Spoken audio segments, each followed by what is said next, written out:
안녕하십니까? 자, 이번 시간은 영국의 민간 경비의 발전 과정을 보는데 지난 시간에 봤던 노르만 정복 시대 이후에 중세 시대부터 보실 차례입니다. 이 중세 시대를 보시게 되면 시험 문제가 상당히 잘 나오는 윈체스터법이라고 하는 게 나옵니다.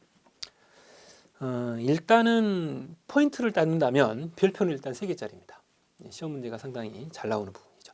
지난 시간에 봤던 헨리 1세의 헨리 법전 같은 경우도 별표가 3개짜리였어요. 분기점이 되는 법전들이죠. 자, 먼저 윈체스터 법전 같은 이런 경우들은 다른 말로 제2차 웨스트민스터 법전이다, 이렇게 우리가 표현을 하기도 합니다. 맞는 사람은 누구죠? 에드워드 1세. 이 3가지는 같이 하셔야 돼요. 자, 이게 이제 기초적인 어떤 흐름 연결에 있어서 최소 암기는 일단 이게 이제 같은 거구나, 이게 에드워드 1세가 만든 거구나, 이건 일단 기본적으로 하셔야 돼요. 자, 그런데 이 윈체스터법이라고 하는 것이 실제로 무엇을 기반으로 해서 법전화가 이루어졌을까, 이게 이제 굉장히 중요합니다. 근데 답은 이미 드렸습니다, 지난 시간에. 뭐죠? 여러분들이 노르망디 정복 이전 시대에 플랑크 플레지 시대에서 영국의 가장 기초적인 제도가 만들어졌다고 했어요. 그게 뭐였죠?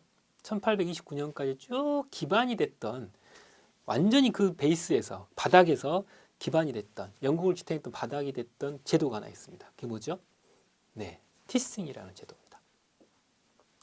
이 티싱이라는 제도를 윈체스터 법전은 법규에 삽입시킵니다, 정식으로.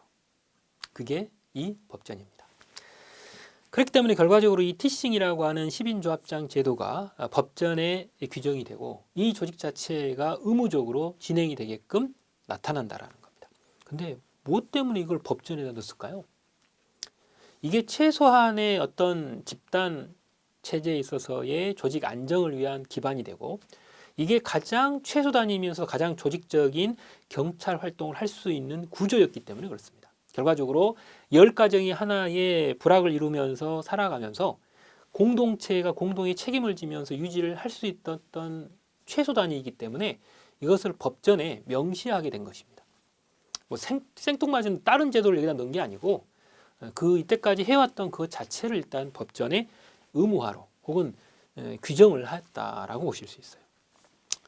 근데 문제는 이렇게 하면서 앞에 배우셨던 것처럼 이 조직은 현행범인을 체포하듯이 소리를 질러가지고 체포를 하고 그 뒤에 자체적으로 처벌도 하고 막 이런 형태로 되다 보니 여기에 나오는 웨스트민스터법은 오늘날의 법전 형태로 본다면 우리나라의 경찰관 직무집행법과 이 형사소송법과 같은 이런 법들을 뭉뚱그려 가지고 하나에 집어넣는 그런 형태의 법전을 갖게 되었다라고 하는 거예요.